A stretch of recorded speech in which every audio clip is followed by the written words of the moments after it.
Mallikarjun Kharge concern over delay in conducting the decennial census, please. सभापति जी, हमारे देश में हर 10 साल पर होने वाली जनगणना 1881 में शुरू की गई थी। तमाम आपात हालत, युद्ध और दूसरे संकट आए, लेकिन ये काम जारी रहा। 1931 की जनगणना 26 फरवरी 1931 को शुरू होकर साल भर चली। उसी दौरान जातिगत जनगणना भी हुई थी।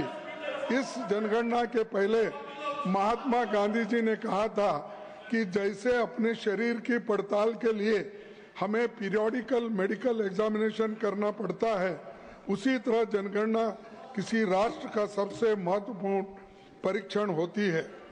जनगणना बहुत महत्व का काम होता है। इसमें काफी बड़ी तादाद में लोग लगते हैं। उनको पॉपुलेशन के आंकड़े, employment, family structures, socio economic conditions और कई की पैरामीटर्स की पड़ताल करनी होती है। दूसरे विश्व युद्ध के दौरान और 71-72 में भारत पाक युद्ध के बावजूद जनगणना हुई थी, लेकिन बहुत दुख की बात है कि इतिहास में पहली बार सरकार ने रिकॉर्ड देरी की है। आप चाहते हैं तो जनगणना के साथ जातिगत जनगणना भी संभव है, क्योंकि आप SC ST के डाटा कलेक्ट करते ही हैं, अन्य जातियों का भी कर सकते हैं, लेकिन जातिगत जनगणना और जनगणना दोनों पर ये सरकार मौन है। दुनिया के 81% देशों ने इस बीच में कोरोना के बावजूद सक्सेसफुली जनगणना का काम पूरा कर लिया है। भारत में जनगणना कब होगी, साफ तौर पर कुछ कहा नहीं जा रहा है। इस साल बजट में केवल 575 करोड़ रुपए का आवंटन है। इससे लगता है कि सरकार जनगणना कराने से बचना चाहती है और जनगणना में देरी को दूरगामी परिणाम होते हैं।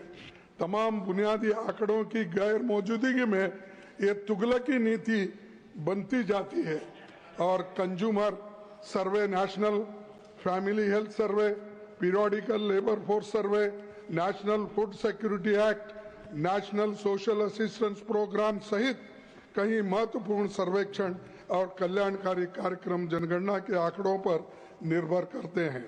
लंबी देरी के कारण लाखों नागरिक सरकारी कल्याणकारी योजनाओं के पहुंच से बाहर हो चुके हैं।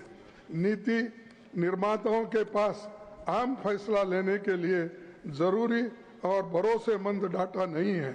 लेटेस्ट और सटीक जानकारी के बिना आप कोई नया काम ठीक से नहीं कर सकते। इसीलिए मैं सरकार से निवेदन करता हूं कि तत्काल जनगणना का काम शुरू हो और जाति जनगणना